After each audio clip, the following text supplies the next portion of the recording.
what you write and say. Do not think you can escape them, and either on the crack of dawn.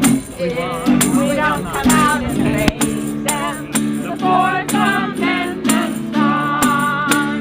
So it won't blow, so it won't blow, so it won't blow that whistle now. So it won't blow, so it won't blow, so it won't blow that now. So I'm here at the Apple Store in downtown San Francisco, and Fight for the Future organizes a protest, not of Apple, but to support Apple in their decision to not unlock the iPhone for the FBI. So we have a news channel over there, TechCrunch is, where are they? TechCrunch is over here. There's another guy protesting Apple's tax evasion, and quite a few people with cameras. We'll see how it goes. I'm Michael Petrellis. Let's talk. The issue is accountability in Apple. Accountability for Apple means fighting the FBI. It means protecting the data of the users. But accountability also means paying their taxes. Yeah. Tim Cook and Apple are tax evaders. Show you my phone. Look at my phone. No. This is the thing that I use these days. And I am happy with this. Look at this.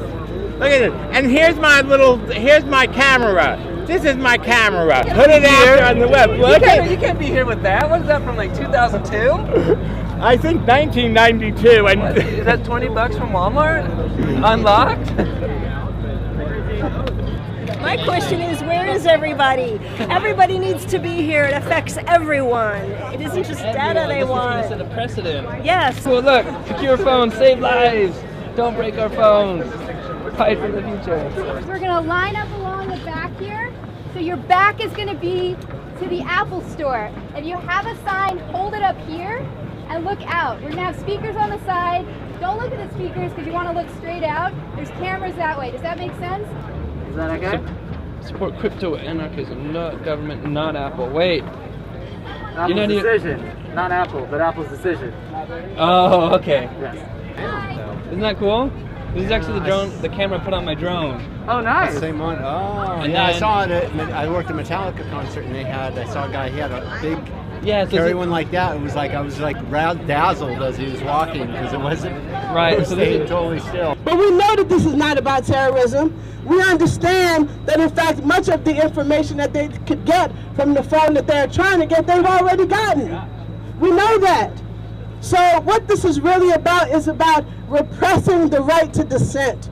It's about repressing our capacity to organize. And that is what we are saying no to. We're not saying no to national security. In fact, we're saying yes to national security. We're saying that privacy and encryption makes us safer. It makes us safer, not less safe, more safe. I want to hear you say yes. Yes. Say yes. Yes. That's what I'm talking about. It is a backdoor to the extent that the order requires the removal of a security gate, which would allow then the Bureau to brute force the phone. It is a functional backdoor being demanded by a government agency which has misled the courts, which has misled Congress, which is actively working to mislead the public.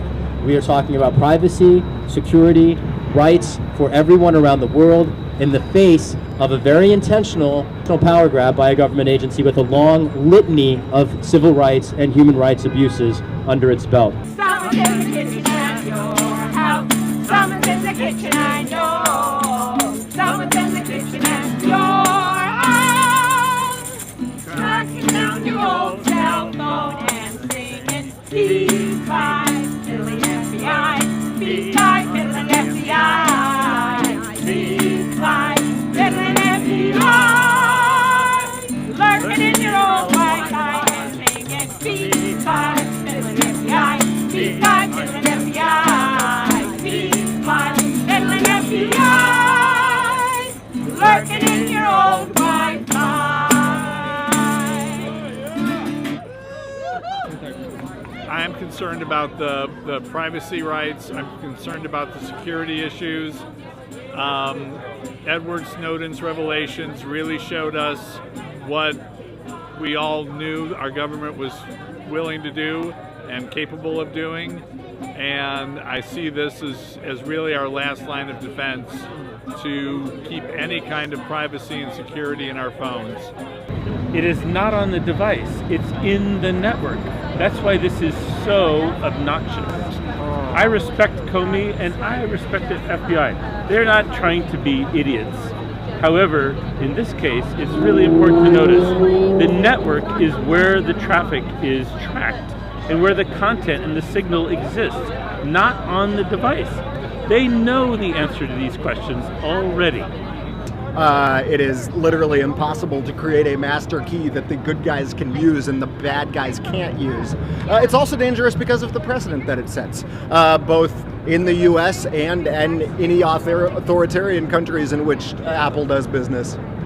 Yes, well, we are not the biggest cell phone users in the world. Wait.